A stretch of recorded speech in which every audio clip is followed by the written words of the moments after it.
आउनुस् friends लिएर आइसके अर्को एउटा नयाँ जबरदस्त भिडियो एन्ड आज हामी कुरा गर्ने छौं Asus 7 र 7 Pro को बारेमा। यो एउटा अपग्रेडेड भर्जन हुन्छ पछिल्लो पालीको Asus 6Z सँग भने यो पाली Asus 7 मा तपाईले देख्न सक्नुहुन्छ AMOLED डिस्प्ले जुन पछिल्लो पालीको Asus 6G मा तपाईले IPS LCD डिस्प्ले देख्न सक्नुहुन्थ्यो तर त्यहाँ कुनै पनि नच पन्चोल देख्दैन थियो। ठीक त्यस्तै तरिकाको यो पाली पनि Asus 7 र 7 Pro मा फुल भ्यू डिस्प्ले देख्न पाउनुहुन्छ। कुनै पनि नच पन्चोल देखिदैन किनभने यो पाली पनि तपाईलाई Asus 7 मा फ्लिप क्यामेरा डिजाइन देख्न सकिन्छ जस्तै कि तपाईलाई 6G मा देख्न सकिन्छ। अब यहाँ AMOLED डिस्प्ले भएकोले यहाँ तपाईलाई इन डिस्प्ले फिंगरप्रिन्ट सेन्सरको सपोर्ट पनि देख्न सकिन्छ अनि यो पनि भइरहेको छ कि सायद यो पाली यो फोनमा 90 हर्ज को रिफ्रेश रेट पनि देख्न सकिन्छ। अब कुरा गरौँ यसको केही अरु अदर फिचर्स को बारेमा जुन अहिलेको लागि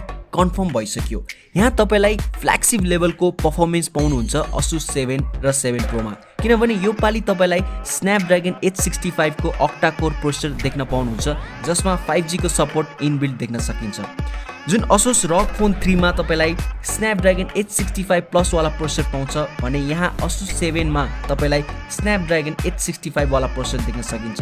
अब हल्का तपाईलाई परफर्मेन्समा डिफरेन्स देख्न सक्नुहुन्छ। अनि तपाईलाई थाहा होला कि Asus को जुन Zenfone सिरिज छ अहिले यो नामबाट आउँदैन र जुन यो सिरिजको स्मार्टफोन्स एकदमै कम प्राइस यानी कि रिजनेबल प्राइस रेन्जमा तपाईलाई एउटा Asus ले प्रोवाइड गर्दिन्छ। अब यहाँ क्यामेराको बारेमा भन्नुपर्दा जस्तै कि मैले तपाईलाई पहिले भनेको छु कि यो पाली Asus 7 मा तपाईलाई फ्लिप क्यामेरा डिजाइन देख्न सकिन्छ जस्तै कि पछिल्लो भ्यारिएन्टको 6G मा देख्न सकिन्थ्यो र हामीलाई लाग्छ सायद यसमा डुअल क्यामेरा सेटअप देख्न सकिन्छ तर यहाँ मेन क्यामेरा लेन्स भने 64 मेगापिक्सल को देख्न सकिन्छ।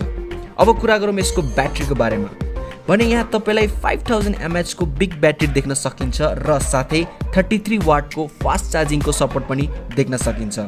यो केही स्पेसिफिकेसन हो जुन हामीलाई लाग्छ Asus 7 मा तपाईले देख्न पाउनुहुन्छ। यस्तो किनभने मार्केटमा जति पनि 865 वाला प्रोसेसर छ तपाईलाई यही प्राइस रेन्जमा देख्न पाउनुहुन्छ। अब यो सबै चीज म तपाईलाई आउने वाला दिनमा कन्फर्म भनिदिन्छु।